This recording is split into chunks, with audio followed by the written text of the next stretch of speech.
Right, 6:30, so we're going to kick this session off. Good evening, everyone. I'm Mitesh Bimjani, and I'm founder of Success at School, and welcome to the webinar we're hosting with Deloitte. Just a little bit about Deloitte. Deloitte is an organisation that helps its clients and society find solutions to the most challenging of issues. Their apprenticeship programme is a key component to finding the talent to help them achieve this. So you're going to learn a lot more about Deloitte and what this practically means from Lakshmi Chand. Lakshmi is part of Deloitte's early careers recruitment team, where she has worked for the last 6 years. Lakshmi is based in Birmingham and she's a dog lover. For the session, Lakshmi is joined by 2 apprentices, Jack and Lucas. Lakshmi is going to take over shortly, but I'd ask you to write any questions you have in the chat, and we'll go through them in the Q&A session at the end. We're expecting over 200 people on this webinar, so we'll do our best to answer as many questions as we can. Lakshmi, so over to you. Super, thank you, Mitesh. So hi everybody, thanks for joining this evening. As Mitesh mentioned, I will be giving you some more information on Deloitte and what we offer just in terms of early careers. So I am an early careers recruitment advisor in the early careers recruitment team, and for me in particular I specialise in the risk advisory service line at Deloitte. So I do hire the graduates, apprentices, interns and industrial placement students, and we also have Jack and Lucas on as well. Jack, if you want to go first, give it a little bit of an intro. Yeah, hi, my name's Jack Scarborough. I'm a 3rd year Bright Start apprentice, which is basically like a higher level apprenticeship offered by Deloitte. I'm based in the Belfast office, and I am my service line is consulting, so I'm part of our consulting service line. I am a software developer by trade. I'm a junior software developer in systems engineering portfolio. A fun fact about me is I quite stereotypically love Irish music. So yeah, I'll pass you over to Lucas. Hello, I'm Lucas. I'm a 2nd year Bright Start apprentice, so I joined in September 2020.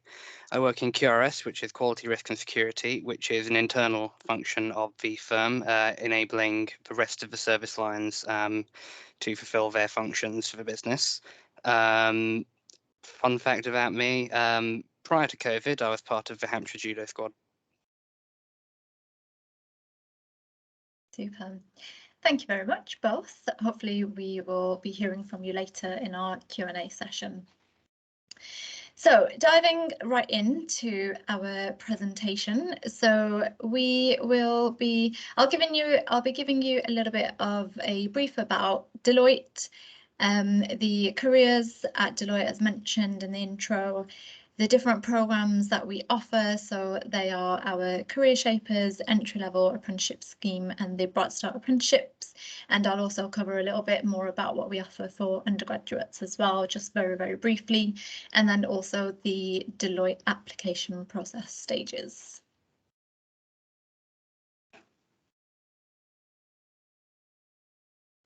So what do we offer here at Deloitte? So Deloitte UK is a leading professional services firm committed to making an impact for our clients, our people and for society. We have over 20,000 people across the UK providing audit, risk advisory, tax consulting and financial advisory services to public and private clients across multiple industries. Our main purposes for our... Oh, is that a... Make the screen a bit bigger. Mitesh, how would I make the screen bigger? Is that something that you can do if you're sharing your screen?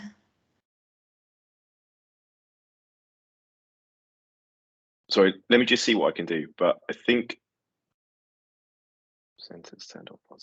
Okay. We will be sending it around as well, so you'll have a copy of the presentation.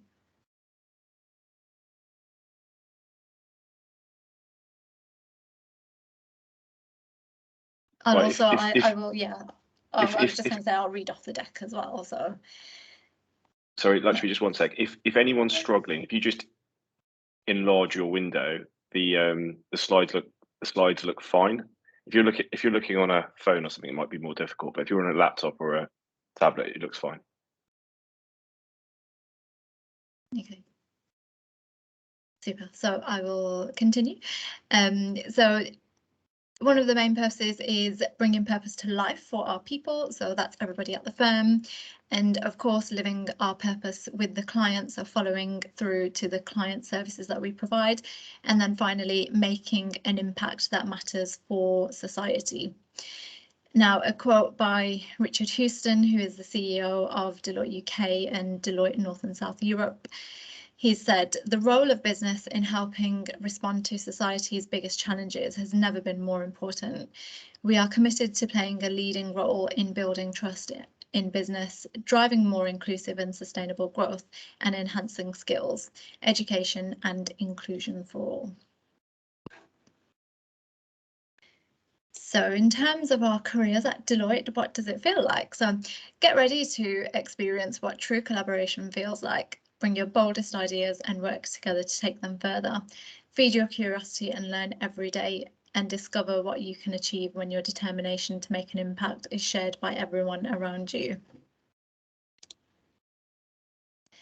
Now, it's quite an interesting image. So what is listed out here and the way that it's done.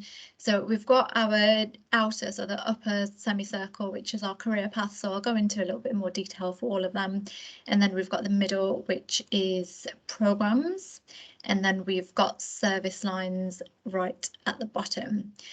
So in terms of our career paths, the way that we advertise our jobs for early careers, we do them using career paths. So with Deloitte, we have a number of different service lines. So you will have heard we have audit, we have tax, we have consulting, risk advisory, but not every student will necessarily know what jobs sit under which service line.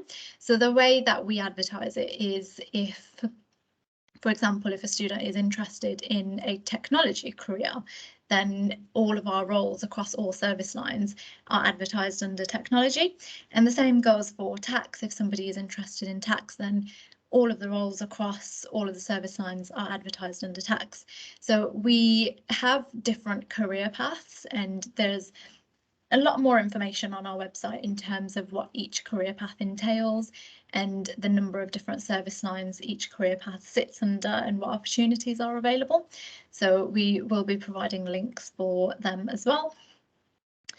In terms of our programme, so we do have undergraduate roles, we have graduate roles, and then we have our school leaver roles as well. So the main ones for this particular event, we'll be looking at the Career Shapers event, the entry-level apprenticeship and the Bright Start apprenticeship as well. So if I touch on the entry-level apprenticeship, that particular programme is for school leavers, and that's at the GCSE level. So we do offer roles in Newcastle, Cardiff, London. We do have multiple locations. And then the Bright Start apprenticeship is for school leavers at the A-level level. So that's your college and sixth form leavers. So there is a requirement for that particular role, and that is for students to have their A-levels with their UCAS requirements as well. And for the Bright Start apprenticeship role, they sit across a number of different service lines and a number of different locations as well. And then just touching on the undergraduate roles as well. So we have Spring into Deloitte, which is for first year university students. We have the summer vacation scheme, which is for the penultimate year university students. The industrial placement scheme, which is for the students that are looking for their year out in industry, and then the graduate programme, which is for your graduates, those that are graduating university. So as I said, for this particular event, we'll cover the apprenticeship programmes, but in terms of the undergraduate and graduate programmes, if anybody wants more information, then do feel free to just drop a message in the chat and we can hopefully cover them at the end. So in terms of our career paths in more detail, these are the main ones. So we have audit and assurance, business and financial advisory, we have consulting, cyber, which is also known as cyber risk, and then governance, risk and regulation. So within audit and assurance, the service line works with major UK and overseas clients, such as banks and high growth entrepreneurial firms, to help them identify risks, and then they design the strategies required to resolve them. In business and financial advisory, so that's more than financial planning and diligence, finding the smartest solutions to the most complex challenges. Just one for business and financial advisory, that sports business group role is quite popular, just because it involves working with high net worth sports clients. Fun fact for you there for Deloitte. In consulting, again, this is a very popular service line with all of our student appliers. So they help shape ideas, strategies and actions clients need to succeed now and for an ever more digital future. Within cyber, they work collaboratively with clients to anticipate and minimise cyber risks and protect their most valuable assets. And then in governance, risk and regulation, they help businesses anticipate change and take action to ensure their success, advise clients and help them comply with regulations and best practice. Again, another fun fact for governance, risk and regulation, the climate and sustainability roles are quite popular as well, given that sustainability is quite a popular topic. Furthermore, we have human capital and actuarial, legal, real estate, tax, consulting and technology. So within human capital and actuarial, they work collaboratively to help clients maximise their potential of their team and assess all the challenges, risks and opportunities that lie ahead. Within legal, quite self-explanatory really, work in a variety of places, connecting with all sorts of different people, or working together to solve some of the world's most complex legal problems. Real estate to help clients with everything from buying and selling property to preparing planning applications and creating spaces where people want to work. Within tax consulting, they bring strategy, technology, compliance and tax advisory to together to identify where businesses and organisations need to be and help them make the right decisions. And in technology, it's all about collaborating to help solve clients' most critical technology challenges and discover their best and most secure solutions. So our programmes at Deloitte. I was just seeing a question pop up for a year 10 opportunity, so hopefully this will cover that question off. So as I mentioned, for this particular event, we'll be looking at the apprenticeships and the opportunities that we run and have for school students. So to begin with, our Career Shapers programme we offer to year 10, 11, 12, 12, 13 in Northern Ireland and then Scotland S4 students. Our entry-level apprenticeships are for those at GCSE level, so the GCSE school leavers. Bright Start apprenticeships are for A-level and or equivalent school leavers as well. So just I guess a requirement for Bright Start apprenticeships. So we can't have students that have been to university then apply to a Bright Start apprenticeship. So it's got to be at that A-level only.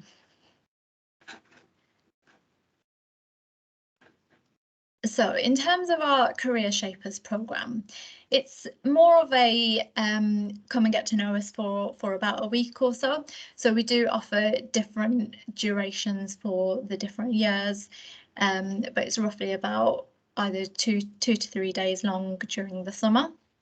So we yeah, there we go. So two or three action-packed days.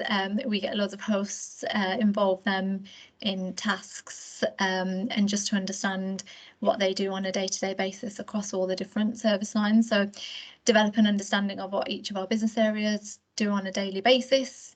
And we run a number of different immersive case studies as well. And we also provide the employability skill sessions. And that can be things like CV writing, interview skills, and also debate sessions as well. So it is quite interesting. So we have sessions for years 10 to 11 and then year 12 to support any stage of career planning. There is an opportunity with this programme to fast track an application to one of our apprenticeship programmes, be that the entry-level apprenticeship or the Bright Start apprenticeship. And currently, with the situation that we're in, all of our sessions are virtual, so they can be attended from anywhere. With the entry-level apprenticeship scheme, so this is a full-time role. So students will be working on our largest and most influential clients. They will become a subject matter expert, communicating every day with colleagues up to the most senior partners. They'll be delivering outstanding quality services by completing research, administrative and project management tasks. So with this role, it is a permanent job. It's not just a contract, so it's not either a 2 or 3 year contract. So it's not just a training program. It is a permanent job within the team that the student applies for. We have a market leading salary and a great benefits package. It will be live project experience from day one. It comes with a recognised professional qualification, and then of course there is the chance to progress onto the Bright Start apprenticeship scheme as well.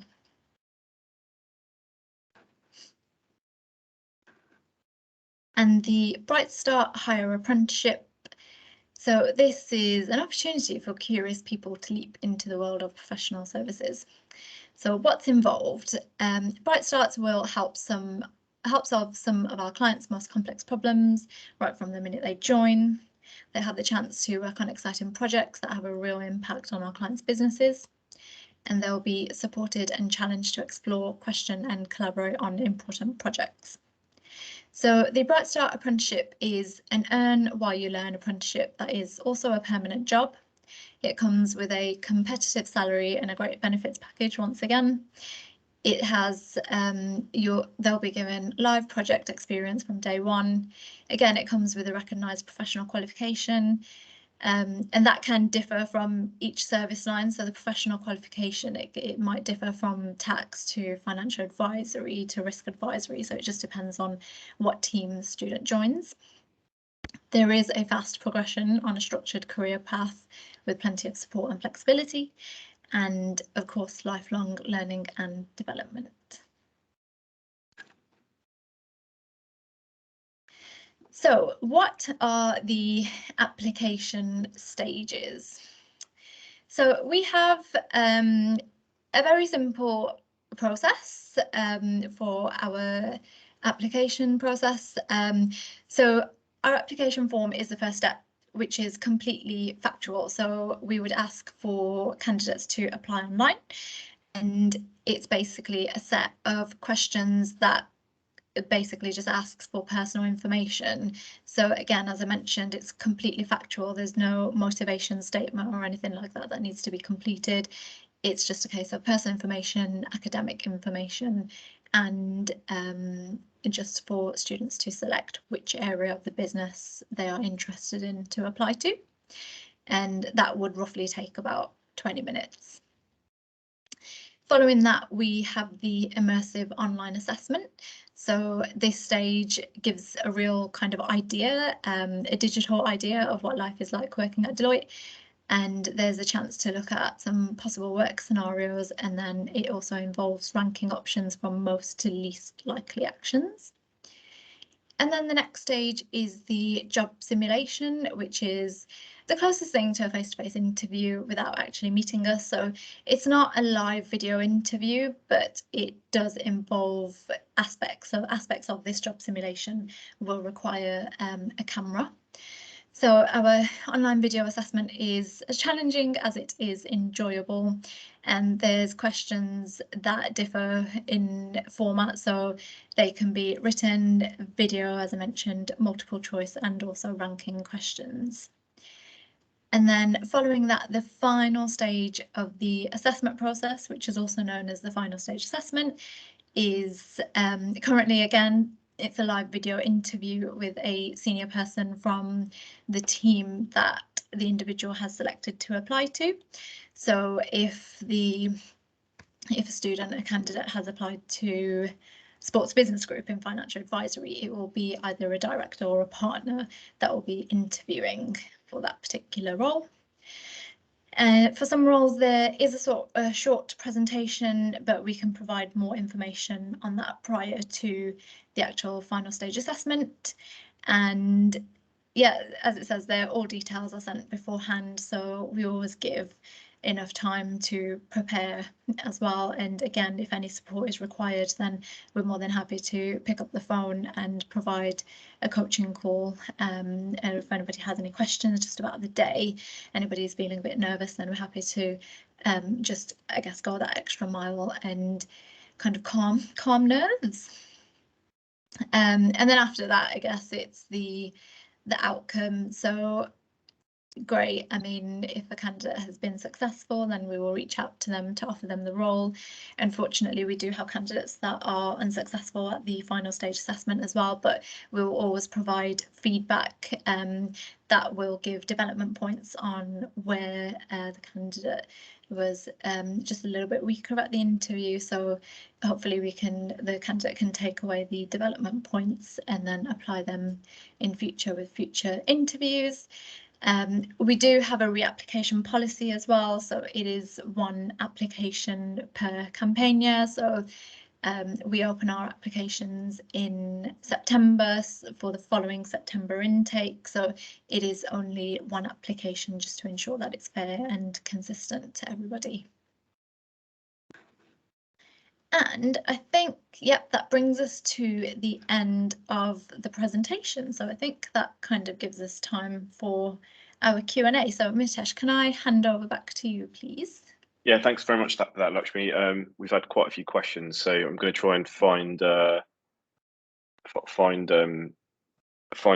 relevant ones just to ask you in a sort of row. But there's a couple that just come in about the Shapers program and the deadline for it. So someone's, I think, copied and pasted off, I'm assuming, your careers page, saying that the Shapers program deadline was 14th of January and the 22nd of December. Does that mean applications are now closed for that program?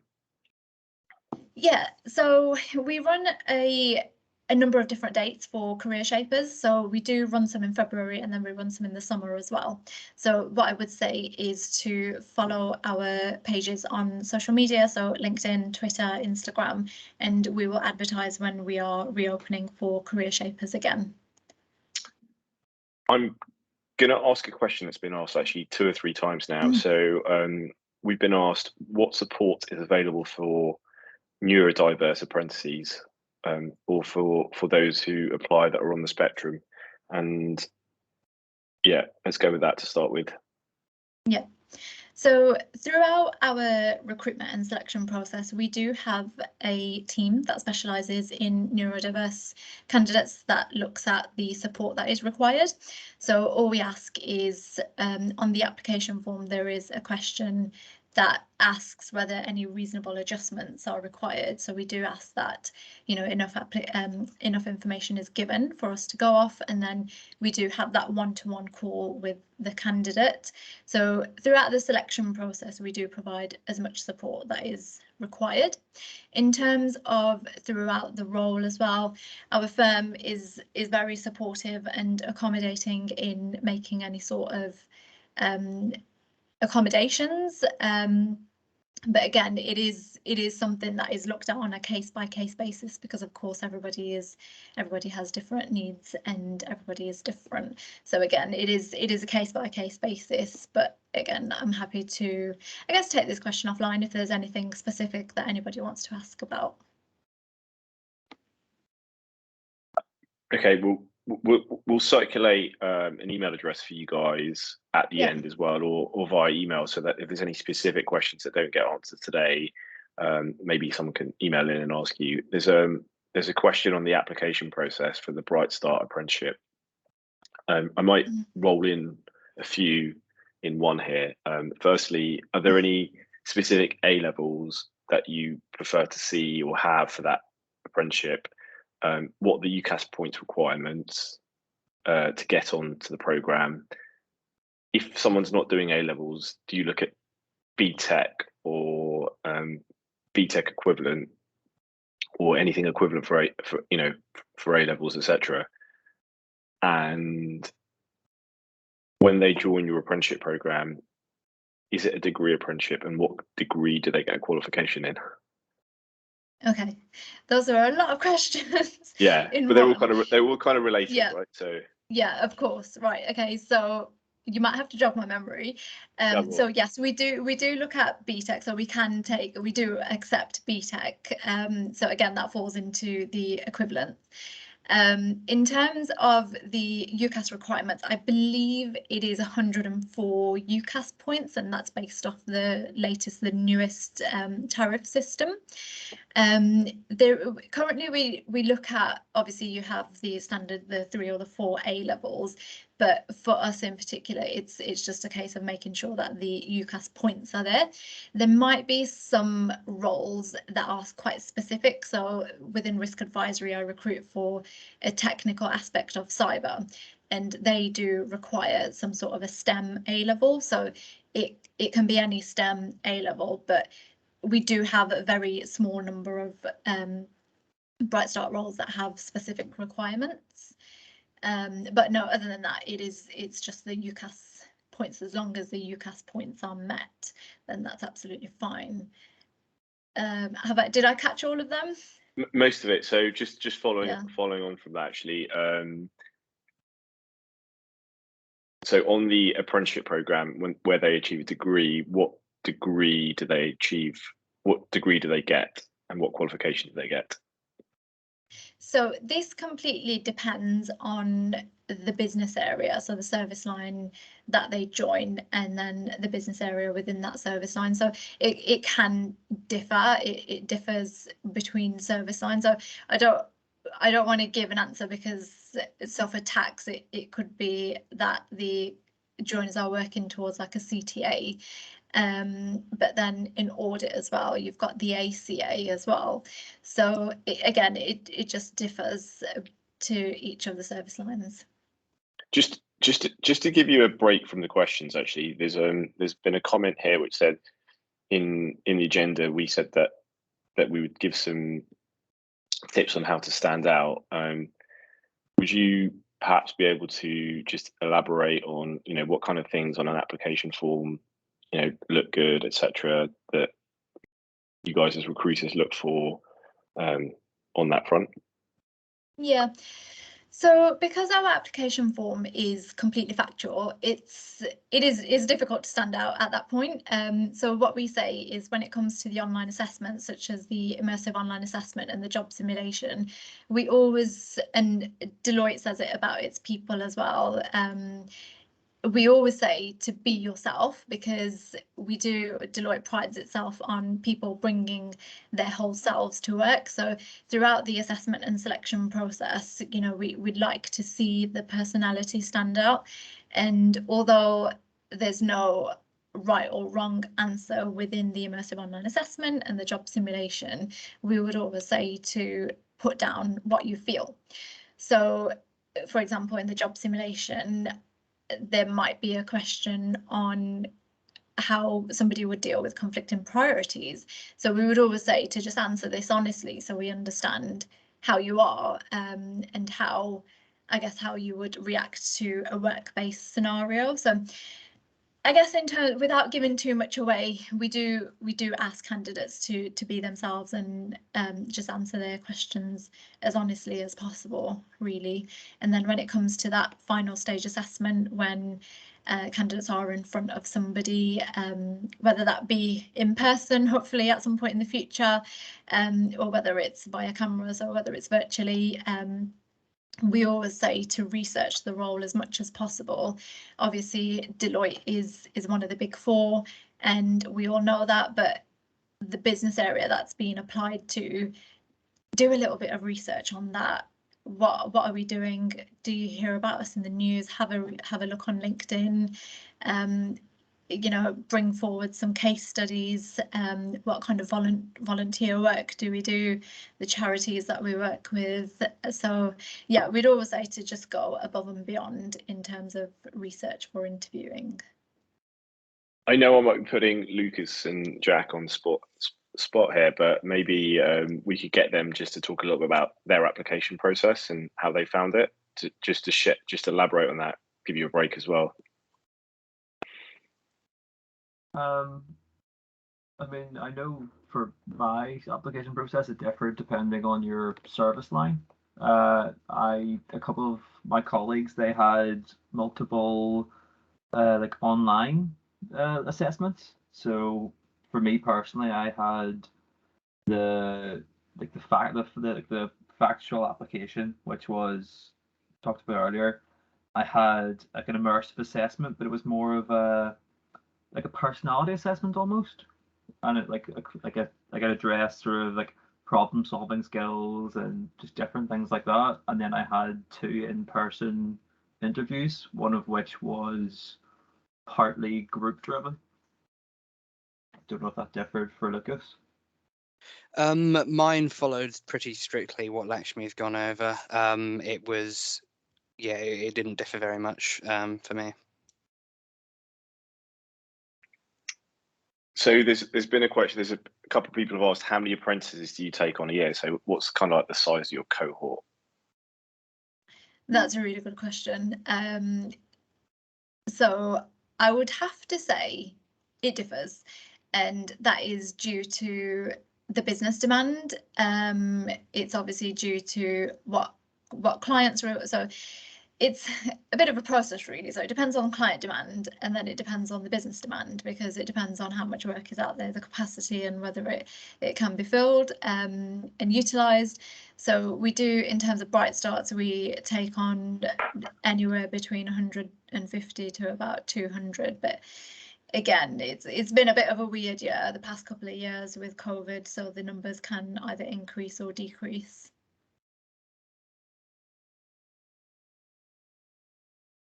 There's a question that I've seen that's about sort of, well, following on from about being a bit of a weird year. I mean, are your apprentices currently in the office or working from home, or what's the mix currently?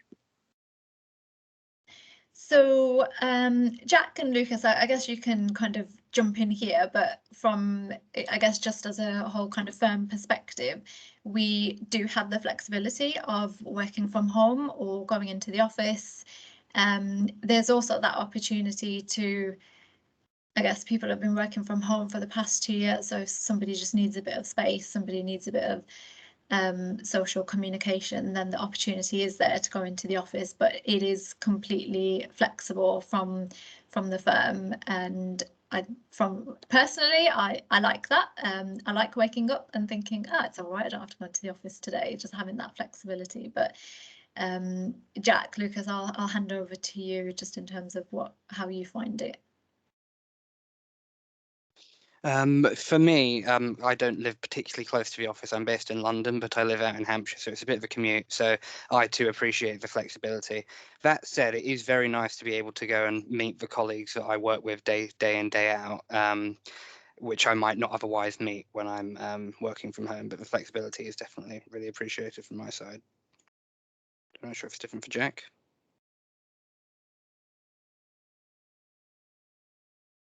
You're on mute, Jack. Thank you. For me, our degrees all in person. So I mean, I still see the people who I am on the apprenticeship scheme with on a weekly basis. So I still have the socialization aspect of it. But I mean, it's always nice to be able to roll out of bed and just get it on the laptop. But yeah, it's honestly, I mean, with Deloitte Belfast, there's a new office being under development, so I can't see it being too long before we're back in the office. But I mean, I'm happy enough working from home. Thanks very much. So we're going to have a lot of people from all over the country on this webinar. There's been a couple of questions about locations, and maybe you could tell us some of your key locations. And do you recruit all over, or is it certain areas? Lakshmi. Yeah, so we have a number of different offices. Our main locations being Birmingham, London, and Manchester, but we also have offices in Testamina. So we've got Leeds, we have Bristol, we have Reading, we've got the Scotland offices, so we've got Glasgow and Edinburgh. We have St Albans. We're pretty much scattered, really. We've got Belfast as well. So we have a number of different offices, but I guess just in terms of flexibility, prior to COVID, we could travel to each of the different offices. So if it's a case, like for me, for example, I would go into the Nottingham office every so often, just because it wasn't so far away from me, but I'm based in Birmingham. But yeah, we do have a number of different offices. I believe that the full list is actually on the website. Apologies, I don't have all the locations at the top of my head. There's Lakshmi, for your apprenticeship programs, there was a question about who the training provider is. And I think I can't remember if it was Jack or Lucas mentioned it, that the studying is done on campus. So who typically provides your training for the apprenticeship? Is it yourselves, or is it some universities or an external training provider?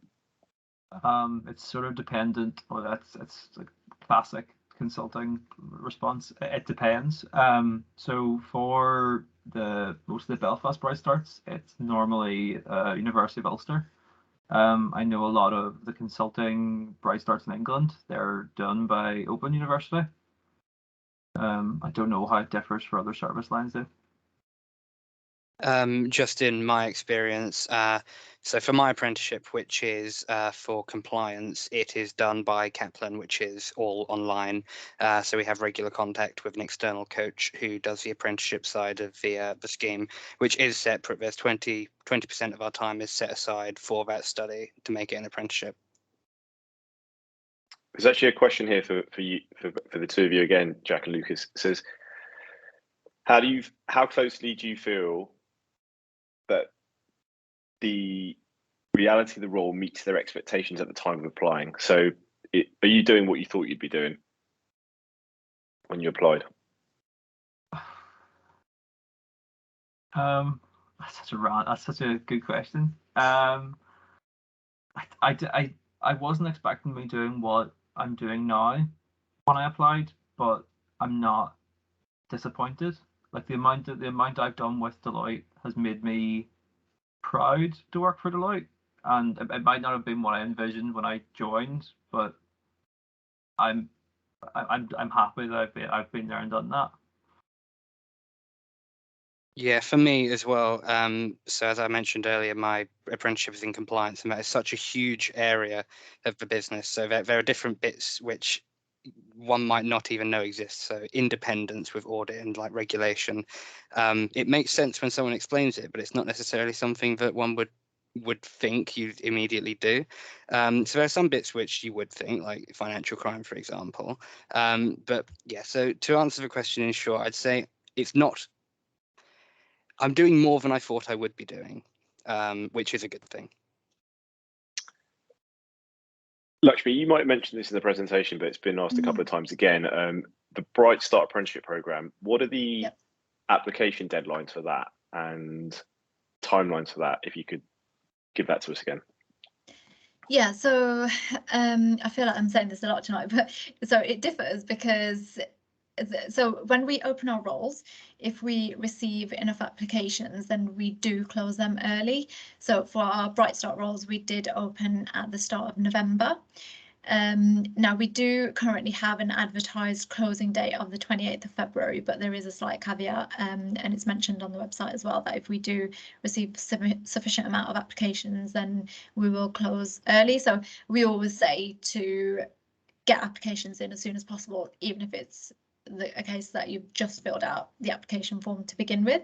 That's fine, because at least you've kind of registered and logged in and I guess created an account that will kind of get you over the line, and then you can continue at a later stage. But for now, the advertised closing date is the 28th of February, but for anybody that's thinking about applying, I would encourage you quite strongly to do it as soon as possible.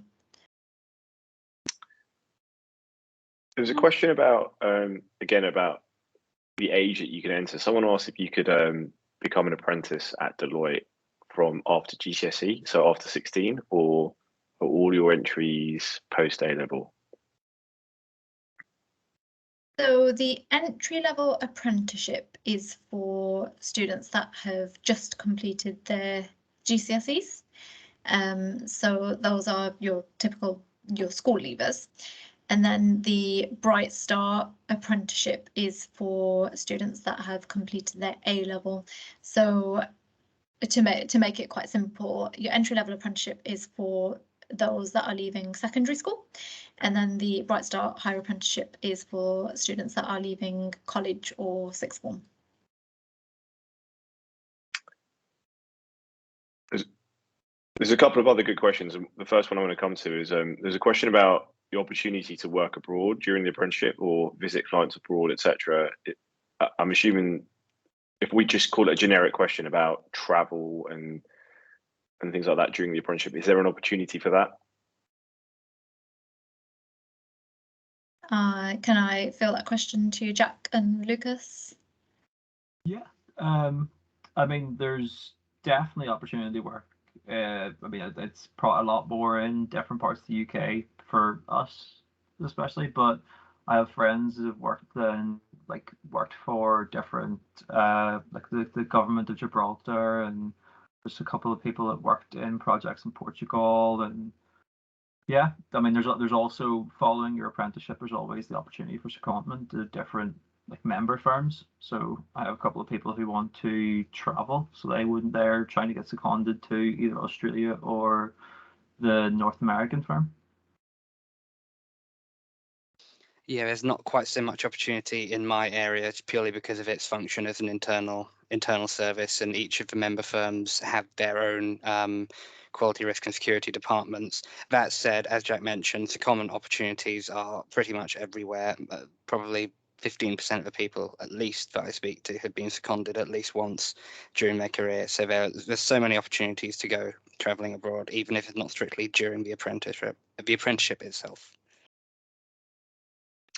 We're sort of coming to the conclusion. There was actually one really, really good question that I'd be really interested in hearing the answer of. It was about retention rates of apprentices, and what you see in terms of retention rates and how they sort of integrate once they've completed their apprenticeship, so to speak. That's a really good question. In terms of the retention rates, I don't have that information to hand, because it is some sort of data analysis that would be involved, and that will be done by our data team. I guess in terms of integrating apprentices, whether that be the entry-level apprentices or Bright Starts, as I mentioned, it's a permanent role, so apprentices aren't treated like like, well, they're an apprentice, so let's get them to get us tea or coffee, or let's get them to do the photocopying. They are put onto client projects, and they are given the real life work experience. They're asked to take part in tasks and projects that a graduate would be involved in, or even somebody that has experience that is at the same level would be asked to do. So that is something that I guess I'm quite proud to say, because it's not a case of being a graduate, you're treated like a graduate, and being an apprentice, you're treated like a junior apprentice. You are actually involved and you're given the same opportunity as anybody else. Jack, Lucas, I can see you nodding, so it's nice to see that that's exactly how you're being treated too. Right. Thank you very much, guys. Lakshmi, Jack, Lucas, and thank you for all attending. Some great questions. Sorry we couldn't get to all of them. What we will do is we'll send around the recording and we'll send you all an email as to how to get in touch with Deloitte if you want to ask them any specific questions that we couldn't get answered here, and just some more information about sort of the Bright Start program and a link to like their careers pages. We've got a ton more webinars coming up, so look out for those. But thank you everyone. Did you want to say anything? Finally, did I miss anything? Lakshmi, is there any information I can give to these guys before they go? No, I think you covered everything. I guess just to echo what you've said, thanks a lot for taking time out what I imagine would be a busy evening for most. So it's been great providing you with this information, and again we'll send out the information, so do get in touch if you have any additional questions. Thank you. Have a nice evening, guys. Super. Thank you.